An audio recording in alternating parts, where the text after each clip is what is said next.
Le premier, il est court. Genèse chapitre 1. Il y a 2 versets que nous allons lire. Genèse chapitre 1, du verset 26 au verset 27. Je lis si c'est trouvé.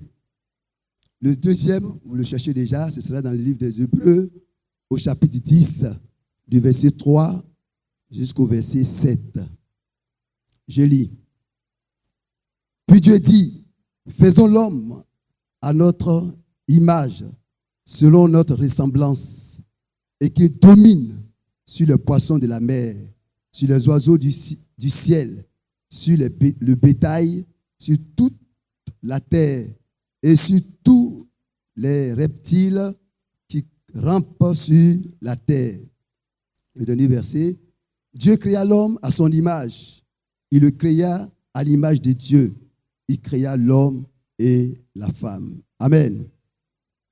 En effet, la loi qui possède une homme des biens à venir énonce l'exacte représentation des choses, ne peut jamais, par les mêmes sacrifices qu'on offre perpétuellement chaque année, amener les assistants à la perfection. Autrement, ne doit-on pas cesser de les offrir, parce que ceux qui rendent ce culte, étant une fois purifiés, n'auraient plus en aucune conscience de leurs péchés. Mais le souvenir des péchés est renouvelé chaque année par les sacrifices, car il est impossible que le sang des taureaux et des boucs ôte les péchés. C'est pourquoi Christ, entrant dans le monde, dit, tu n'as voulu ni sacrifice ni offrande, mais tu m'as formé un corps. Tu n'as agréé ni holocauste ni sacrifice pour le péché. Alors j'ai dit, voici je viens. Dans le rouleau du livre, il est écrit, question de moi, ça c'est une parenthèse, pour faire, ô Dieu, ta volonté. Après avoir dit, d'abord, tu n'as voulu et tu n'as agréé ni sacrifice, ni holocauste, ni offrande, ni holocauste, ni sacrifice pour le péché. Une autre parenthèse, ce qu'on offre selon la loi. Il dit ensuite, voici, je viens pour faire ta volonté. Gloire à Jésus. Là, c'était une longue lecture. Ce matin, nous étions au bureau, lorsque le pasteur principal a sorti une idée. Il a dit, le monde est bouleversé. Et effectivement, le monde est bouleversé. Nous sommes dans un monde qui est bouleversé. Et ça va jusque même dans le sport. Nous avons assisté au match Sénégal-Maroc. Nous avons vu un bouleversement que je n'ai jamais vu. Nous n'avons pas porté un jugement, mais c'est ce qu'on a vu. Le monde est vraiment bouleversé. Ça va jusque même sur le terrain. Et donc, il est important que devant ce bouleversement de ce monde-là, des sujets, un certain nombre de sujets soient traités, surtout pour l'Église. Et tout pour l'Église. Il est important que nous sachions comment nous tenir devant un tel monde si bouleversé, bouleversant. La Bible dit que quand le Saint-Esprit viendra, il convaincra le monde de péché, de justice et de jugement. Le monde, ça a été bien clair. Et le monde qui rejette Dieu, il rejette Jésus. Mais Dieu va trouver une solution à ce monde. Et c'est Jésus. Et le monde va le rejeter. Il dit donc, il convaincra le monde de péché, de justice et de jugement. C'est ce que le Saint-Esprit va faire. Il va convaincre le monde qui rejette la solution de Dieu qui est Jésus, que attention, il y a un péché, il y a un jugement, il y a une justice. Pour que le monde cesse donc de rejeter la solution de Dieu. C'est pourquoi ce matin, donc le thème que nous allons voir, il entre dans un sens général. Mais j'ai voulu prendre un petit sous-thème dedans et donc nous allons le voir. Nous allons donc tout de suite l'annoncer. Il est écrit ceci, il a pris ta place. Il a pris ta place. C'est-à-dire Jésus a pris ta place. C'est le thème que nous allons voir ce matin. Mais dans un cadre général, c'est le message de la croix. Et vous savez, porter le message de la croix, c'est un sujet assez large. Et il est difficile donc de pouvoir l'aborder dans tout le sens, les pasteurs sont là, ils sont mieux placés pour le dire. Ouais, justement. Donc, dans le message général du message de la croix, la puissance de la croix, alors nous avons pris ce matin un bout. Nous parlerons simplement de ce que j'ai intitulé tout à l'heure. Jésus a pris ta place. Je n'ai pas voulu dire il a pris notre place, mais je dis il a pris ta place pour singulariser la chose, pour que chacun de nous est concerné. Nous sommes tous concernés. Nous sommes assis là ce matin dans ce culte, mais chacun de nous est concerné. C'est de façon personnelle. Celui qui va reconnaître que Jésus a payé le prix pour lui, c'est pour lui que Jésus a pris la place. Si c'est Jésus a pris ta place, il y a donc des choses, des comportements que tu dois avoir en tant qu'enfant de Dieu. Que Dieu bénisse donc sa parole dans nos cœurs. Que Dieu dispose nos cœurs ce matin. Et que toute opposition soit vaincue ce matin au nom de Jésus. Et qu'en ressortant d'ici, nos cœurs soient préparés pour attaquer ce monde troublé. Où nous allons présenter le message du salut au monde. Entrons tout de suite dans notre introduction.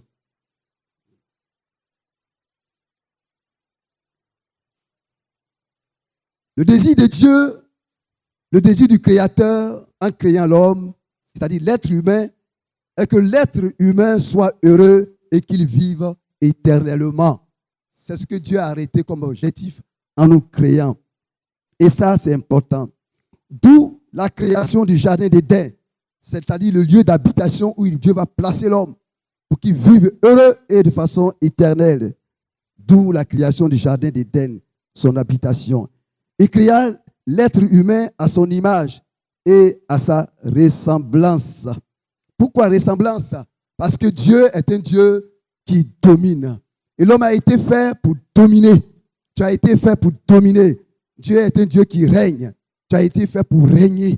Tu as été fait pour régner. Nous n'avons pas donc le droit que ce soit le contraire. Parce que Dieu nous a fait à son image. Il va plus loin que ça. Dieu nous a fait des dieux avec un petit t. Nous sommes des dieux. Où nous sommes assis là, nous sommes des dieux avec un petit t. Nous ne sommes pas n'importe qui.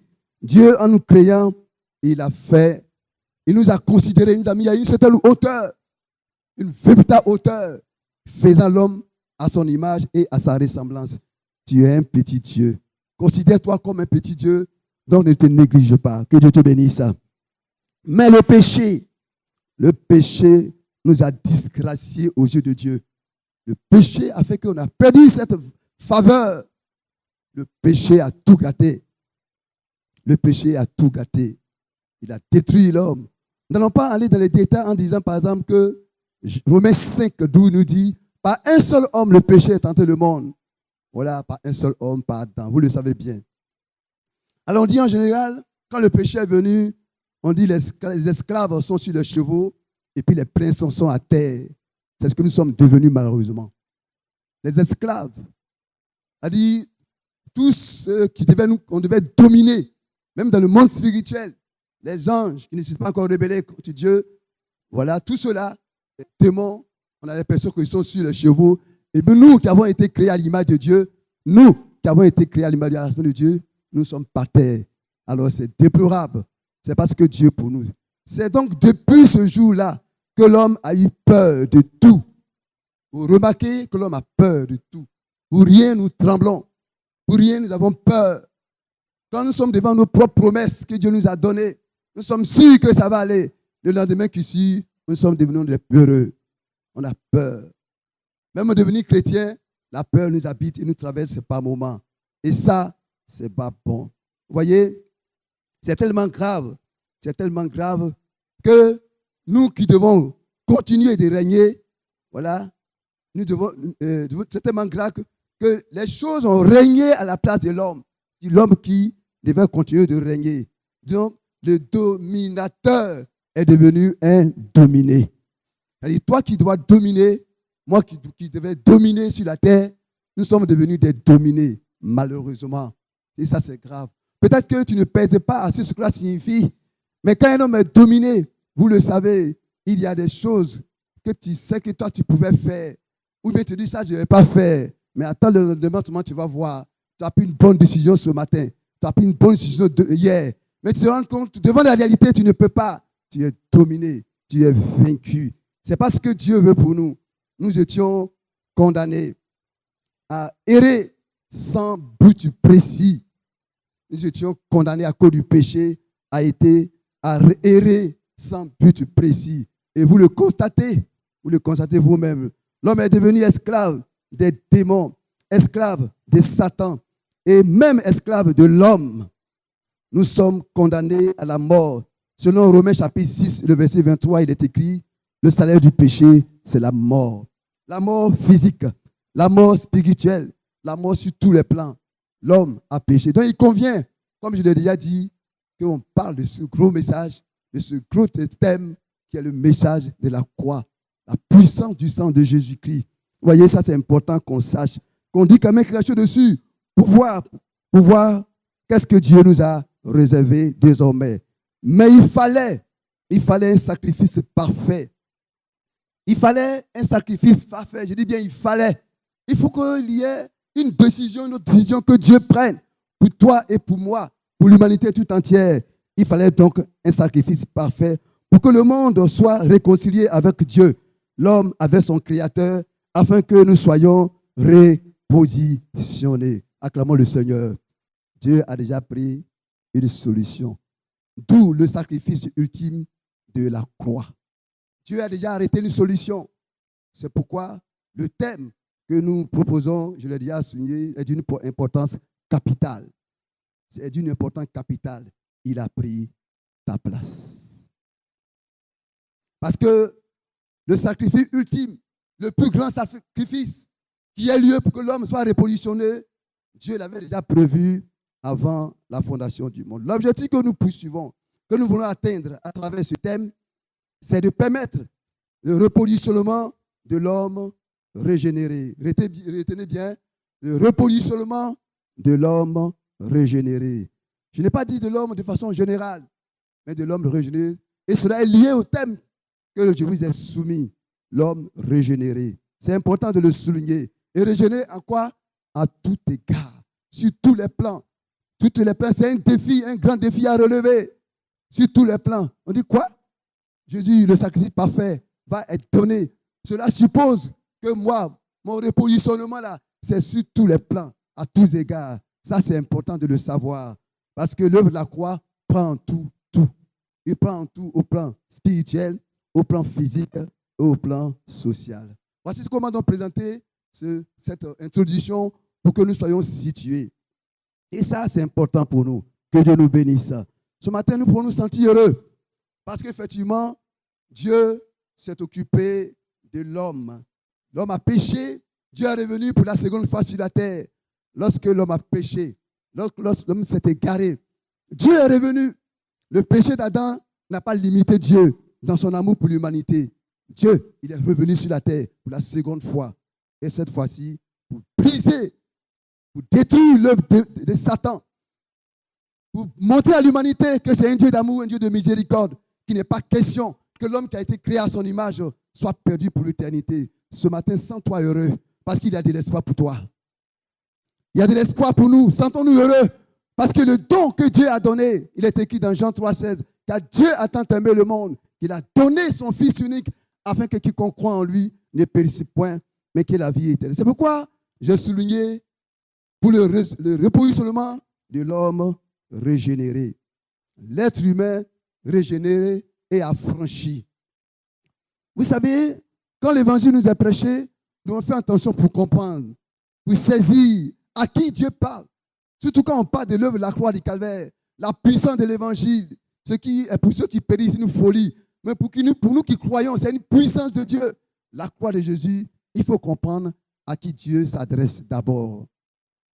Je souligne ce fait pour que nous soyons bien situés. Tu es peut-être venu aujourd'hui pour la première fois. On t'a invité. Tu n'es pas chrétien. Tu ne comprends pas trop quand on dit un sacrifice parfait et ultime. Tu dis, mais tout ça, ça veut dire quoi? Mais je vais t'annoncer maintenant ce qui te concerne. Ce qui te concerne, c'est la conversion de ton âme. Parce que pour ceux qui ne connaissent pas Jésus, à qui je vais m'adresser ce matin d'abord, parce que si nous voulons avancer dans notre message, il y a des choses que nous devons comprendre d'abord. Parce que si nous ne comprenons pas cela, quand on va aborder, il a pris ta place, tu vas te dire, mais moi je ne comprends pas trop. Moi ce matin, pour toi qui ne connais pas Jésus, ce que tu as besoin, c'est la repentance. Pour toi qui ne connais pas Jésus, qui ne sais pas qui est Jésus, la Bible dit, tous ont péché et sont privés de la gloire de Dieu. C'est-à-dire, la vie que tu mènes et la vie que tu mènes présentement, elle est menée de façon égoïste. Tu la mènes pour toi-même. Tu la vis pour toi-même. Tu fais ce que tu veux. C'est ça ta vie. Quand il te plaît d'aller pécher, tu pêches. D'ailleurs, même quand tu ne veux pas, tu n'as aucune capacité de ne pas faire.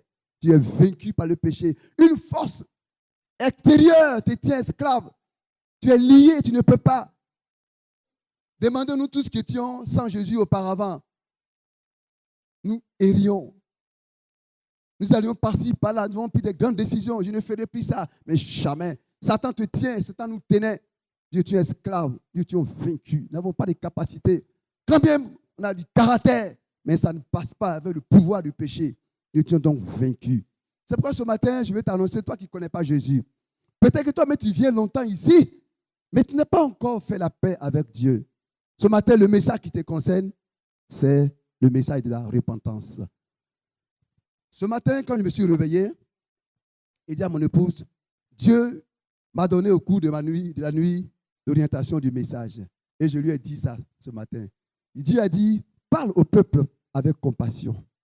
Parle au peuple avec amour. Et l'homme de Dieu l'a souligné, Assalé l'a souligné. Donc c'est un message d'amour que nous voulons vous apporter ce matin.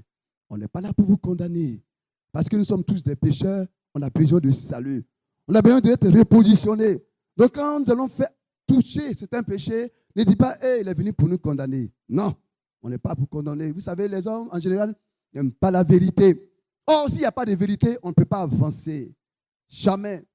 J'ai eu la grâce, Dieu m'a fait la grâce d'être responsable de certaines annexes à Dabou ici. Quand nous sommes arrivés, quand je suis arrivé, quand le pasteur Béy m'a dit, Ncho, viens, le ministère que tu as là, on va t'envoyer à Kradjo. Là-bas, là. Il dit, eux, là, ils n'ont pas besoin de pasteur. Eux, là, ils vont diriger l'église. Là-bas, ils ont des noms, hein. Il dit, il faut venir. Il m'a donné 2 messages.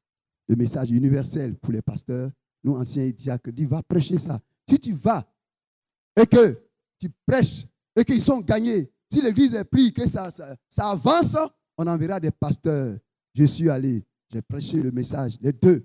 J'ai fait certainement 2 dimanches, je ne me souviens plus, ça fait longtemps. Et puis donc, j'ai senti et j'ai posé une question. J'ai senti que j'étais intéressé.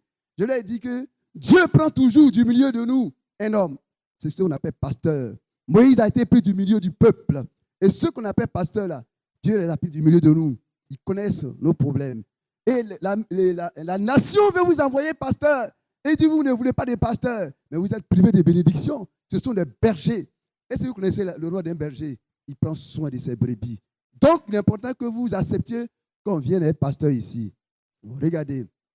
Et j'ai posé une autre question de savoir, comment ceux qui veulent que l'œuvre avance? C'était la question capitale. Ils ont fait comme ça, ils ont levé la main. C'était au moins une 20 à 30 personnes. Ils ont levé la main, dit dans mon cœur, ah, vous êtes piégés. Hein? Vous voulez que l'œuvre avance? Donc on va se dire des vérités pour que l'œuvre avance. J'étais en train de dire, lorsqu'il n'y a pas de vérité, l'œuvre ne peut pas avancer. Mettons toute votre force. Et ce matin, il a dit des questions de parler d'amour. S'il n'y a pas cette vérité, qu'on ne soit pas des gens qui se trompent, on rit, et puis au fond du cœur, on n'aime pas les gens, ce n'est pas la peine. L'œuvre ne peut pas avancer. Donc, des questions d'amour. Donc, le premier message que j'ai apporté, si je me souviens bien, c'est ceci. Va, vends ce que tu as, viens et suis-moi. Jésus parlait donc au jeune homme riche. Va, vends ce que tu as, viens et suis-moi. C'est-à-dire, il y a des prix à payer. Si nous voulons que l'œuvre de Dieu avance, il y a un prix que tu dois payer. Il y a un prix que je dois payer. Si tu ne veux pas payer ce prix-là, chacun sait quel prix Dieu va lui demander. Moi, je ne sais pas. Mais où tu es assis, où je suis arrêté là, où toi qui nous... Dieu connaît le prix que tu dois payer. Il va te le demander parce qu'il te connaît. Il va dire ça là. À partir d'aujourd'hui, il faut laisser ça. À partir d'aujourd'hui, fais comme ça. Si tu n'es pas prêt là, Dieu ne peut pas travailler avec toi. Parce que souvent, les prix à payer, font allusion au brisement, Dieu va enlever ton orgueil. Il va enlever ça. Ta façon ouïa de faire là, Dieu va enlever ça. Tes désordres là. Ta façon de faire compliquée. J'ai dit, je parle avec compassion. On souligne ces choses pour montrer simplement que Dieu ne peut pas travailler dans un désordre. Ce n'est pas possible.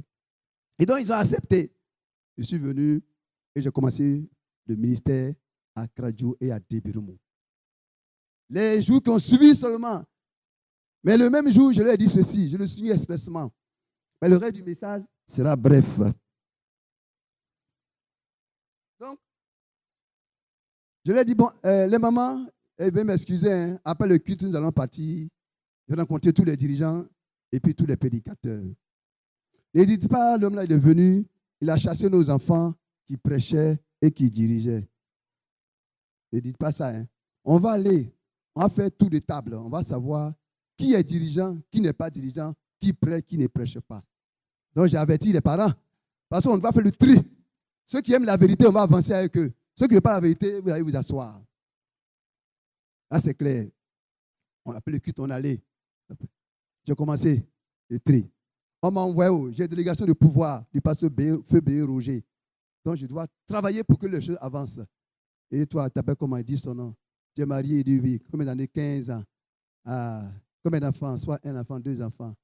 Et tu as payé dot de madame. Mais tu fais quoi? Je suis prédicateur. Et madame, tu as payé sa dot. Elle n'est pas payée encore. Il dit, ah, toi, mais regarde. Entre nous. Tu as pris un enfant des gens. Tu n'as pas payé dot. Tu fais que des enfants. Même dot, tu n'as pas fait. Et puis, tu es prédicateur. Toi, mais tu dois te prêcher d'abord. Regarde toi-même ton problème d'abord. Mais, et vous les regardez, est-ce que lui peut continuer de prêcher encore? Il dit non. Il n'est qu'à aller faire mariage d'abord. Il n'est qu'à aller payer d'autres d'abord. On a commencé à faire des trucs comme ça, un à un. Pour dire que si vous voulez qu'ils nous prennent, il faut la vérité. Nous pleurons, nous disons, on veut de réveil, on veut de réveil. Mais le réveil va commencer par toi. Toi-même. Il faut accepter d'aimer la vérité. Père Jésus est le chemin, la vérité et la vie. Tu ne veux pas la vérité, ça ne va pas marcher. Il faut gêner, il faut veiller, fais ce que tu veux. Si tu n'aimes pas la vérité, oh Jésus est la vérité, la parole de Dieu est la vérité. Donc on a fait le tour. Qu'est-ce qui va se passer? J'ai éliminé beaucoup. Là-bas, il s'appelle premier responsable. Je suis premier responsable.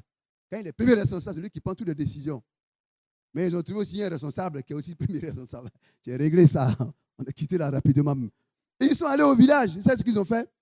Venez, venez. L'homme qui est venu là, il aime la vérité. Il a chassé les faux, les sous-là, là. Il les a mis tous dehors. Retournons à l'église. L'église a commencé à remplir. Et même ils sont allés là pour appeler, dit, venez, venez maintenant. L'autre qui était sous là, qui prêchait là-bas, il dirigeait là, maintenant on l'a enlevé. Les menteurs comme ça, les faux dessous, et puis ils nous disent n'importe quoi. Quand ils quittent l'église, et puis ils s'en font n'importe quoi. Donc maintenant, ils ne sont plus la langue. En peu de temps, l'église a pris. On ne va pas rester dans le monde en même temps là-bas pour nous mentir, pour nous haïr. Et c'est mieux comme ça que de venir ici où quelqu'un a payé le prix pour que la vérité ne triomphe pas de nous là. On vient ici pour mentir encore, pour faire du faux. Nous allons revenir dessus. Et c'est pourquoi, c'est comme ça que l'œuvre a pris à Kradjo et à Debirumo. Vous voyez, que Dieu nous bénisse. Parce que cela est important. Voilà. Donc, le message va concerner, donc je reviens sur ce que je disais, le message de la repentance. Ça te concerne. Toi qui ne connais pas Jésus, tu as besoin de te repentir, de quitter le péché. Tu as besoin d'être convaincu que tu es pécheur et prendre la décision de quitter le péché. Dans un premier sens, je vais toucher ça strictement pour nous, pour ceux qui ne sont pas, excusez-moi, qui ne sont pas chrétiens, qui doivent le devenir. La repentance, c'est vrai, on dit c'est un regret. On va jusqu'à arriver, on parle de conversion. Ou conversion, on va tomber dans la nouvelle naissance, naître de nouveau. C'est un processus, tout cela. Mais en un mot, la nouvelle naissance, excusez-moi, la repentance concerne d'abord celui qui ne connaît pas Jésus. Si tu ne connais pas Jésus, ce matin, je vais t'adresser à toi. Je me souviens bien, on priait pour un frère ici, le frère Takou et moi. Et puis, nous voulons sa délivrance. Lui, il est là. Nous, on a quand même posé les mains, justement. On dit, mon frère, repentance d'abord. Il dit, vous l'aimez toujours, c'est repentance. On dit, mais c'est repentance. Parce que vous n'avez pas chassé le démon de quelqu'un. Lui-même n'est pas prêt pour Jésus. Et puis le démon va revenir à cette autre demain pour le fatiguer encore. Donc nous, on ne peut pas. Le fait à coup est assis là. On a laissé le message de la repentance. Et on a dit, le projet que Dieu a pour toi est un grand projet. Dieu veut te bénir puissamment. Mais ce que tu as besoin, c'est de te repentir. Si tu te repens là, tu vas voir la main de Dieu. La gloire de Dieu sera dans ta vie. Mais si tu refuses de regretter ta vie égoïste et que tu veux vivre dedans là, Dieu ne va pas t'assister. Donc, accepte. Maintenant, on a expliqué, on dit que la repentance, pour un temps, c'est à deux étapes. D'abord, tu regrettes. Tu avoues. Je mens, je vole, j'ai des copains, j'ai des copines, je ne suis pas un homme sérieux. Tu dis ça à Dieu. Si quelqu'un t'entend, on dit, mais il est bien. Lui, il dit la vérité comme ça. Il se répand. Ce n'est pas mauvais, cette première étape. Où l'homme dise à Dieu, je suis voleur, je suis menteur, je vis mal, ma vie n'est pas bien, je regrette. Mais il y a une autre chose que Dieu attend.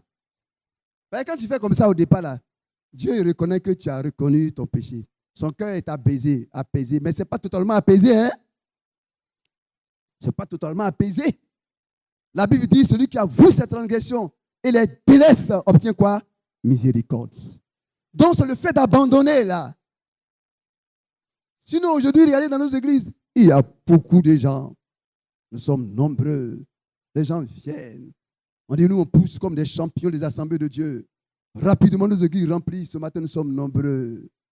Mais est-ce que toi, tu es là? Quand tu entends parler, on dit, ça c'est un bon frère. Mais le problème est quoi?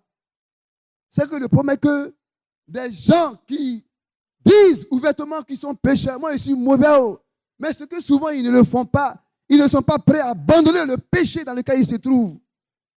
Il ne veut pas. Il ne veut pas. Il est dedans, il vit dedans. Il dit, il parle, pasteur. Moi, je sais, je suis un pécheur comme tout le monde. J'ai le même statut de pécheur. Mais Dieu dit, c'est vrai, tu as dit cela. Mais ce que tu dois faire, tu dois réparer ta faute. Tu dois abandonner le péché. Ce matin, est-ce que tu es là? Si tu es là, tu as besoin de te repentir. Et surtout, d'abandonner tes péchés.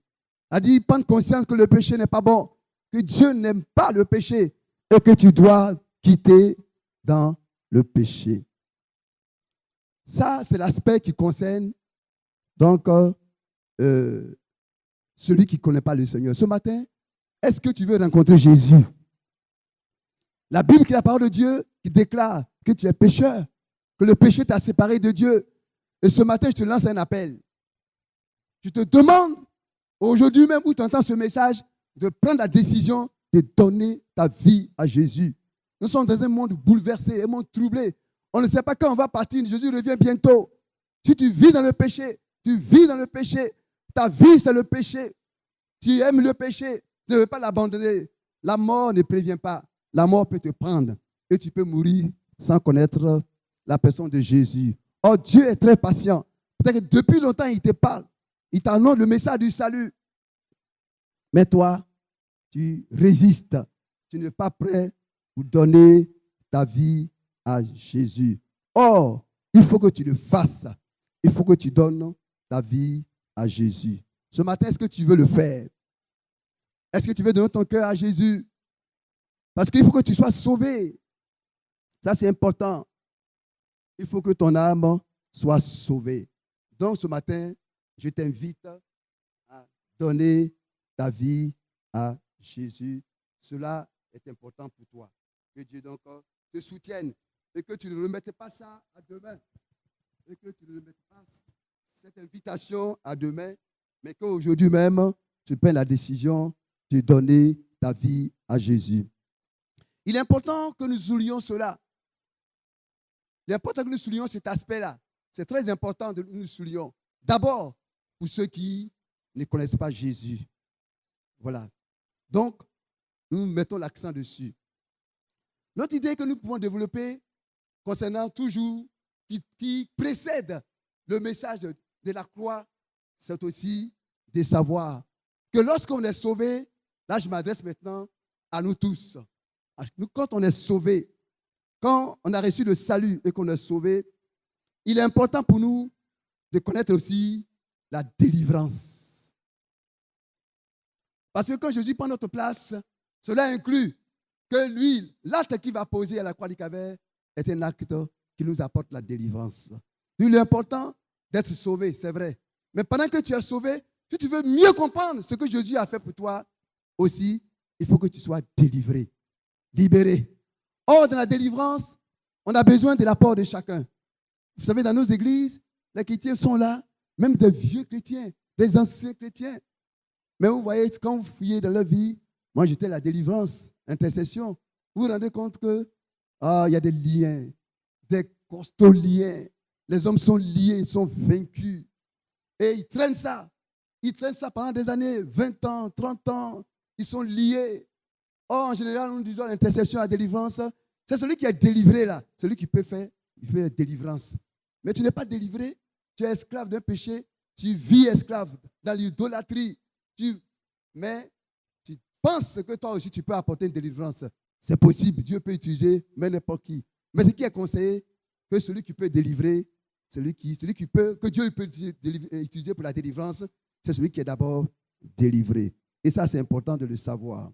Il faut que nous prenions exemple. Dans la Bible, dans le livre de Marc, il est parlé du fou de Gadara. Cet homme était lié. Cet homme, c'était un juif. Voilà, Gadara, c'était une petite ville, mais une belle ville, où Dieu avait interdit là-bas. Puisqu'il a dit aux Juifs, n'est pas élevé les porcs. Non, c'est interdit. Il va manger. Mais eux, pour tutoyer Dieu, ce que Dieu n'a pas fait, nous, on va faire. Donc, ils ont fait cela. Qu'est-ce qu'ils ont fait? Ils se sont amenés donc, à élever des porcs. Et c'est là-bas que ce monsieur-là, le fou de Gadara, était lié. Il était lié. Et il avait besoin de délivrance. Seul Jésus pouvait apporter la délivrance. Ce fou de Gadara, il était lié. Et dans sa vie, il y a eu 2 délivrances que je peux nommer à cause des actes qu'il a posés. On peut dire qu'il faisait partie du peuple de Dieu. Il était lié. Toi aussi, tu es là. Tu es chrétien.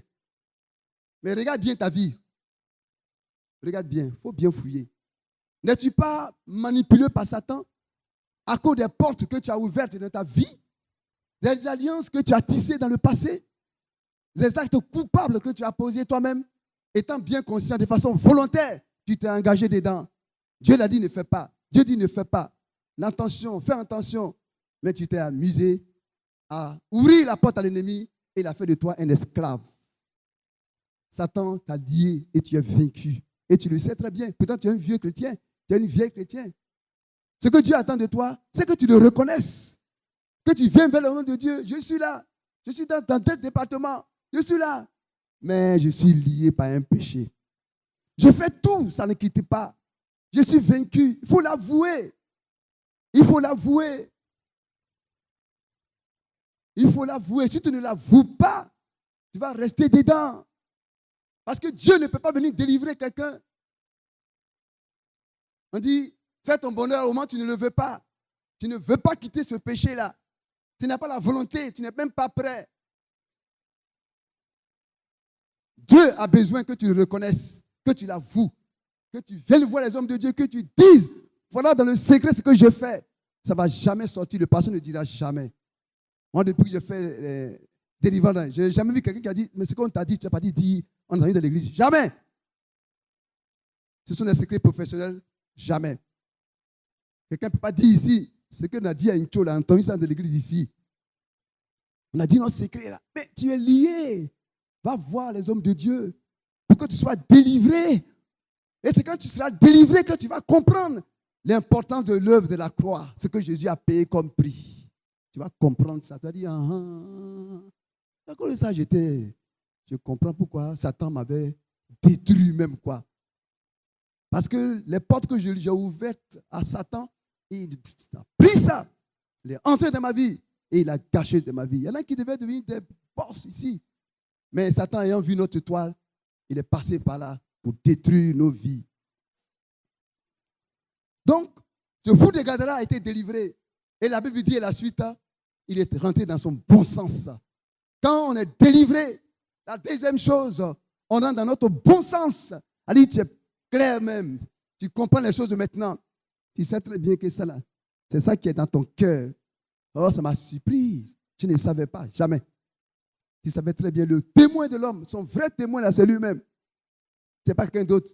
Il dit, on m'accuse. Toi-même, tu sais bien que c'est ce que tu fais qui t'envoie dans ces choses-là. Donc, il faut te repentir sincèrement pour que le Saint-Esprit vienne te donner ce qu'on appelle la nouvelle naissance. Ça dit que puisque tu t'es repenti sincèrement, puisque tu as reconnu que tu es pécheur et que Dieu n'aime pas cette vie-là, la Bible dit à tous ceux qui l'ont reçu, à ceux qui croient en son nom, la parole faite chair, leur a donné le pouvoir de devenir enfant de Dieu. Tu vas devenir enfant de Dieu. C'est-à-dire quoi? Tu vas recevoir un corps nouveau, une nature nouvelle. Cette nature qui est capable de dire oui à Dieu et non au péché. C'est une nouvelle nature. Mais la condition, repens-toi. Repens-toi. Toi qui es lié, qui es esclave, qui ne peut rien faire là, repens-toi.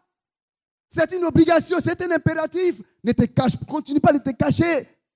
Et puis tu pries ici, quand on te voit, tu chantes partout, tu es dans le groupe musical, la chorale, tu es dans l'église. On dit, c'est un bon frère, mais quand tu retournes à la maison, tu es lié, tu es un objet dans la main de Satan, il te manipule. Pourtant, tu aimes Jésus. Tu l'aimes bien. S'il dit, tu n'aimes pas Jésus, c'est faux. Tu l'aimes. Tu sais qu'il est mort pour toi. Mais tu n'as pas la force de vaincre ce péché qui te tient esclave. Va seulement dire, rencontre les hommes de Dieu. Voici ce qui est dans ma vie. Je fais tout. Ça ne peut pas quitter. Il y en a qui durent dans les douches. Ils se lavent 2 heures de temps dans les douches. Pour ça, ils sont après, ils sont en train de se masturber là-bas. Il est habitué à la masturbation. Il est dans la douche 2 heures de temps. Tu fais quoi là-bas? Il fait ses affaires là-bas lui seul.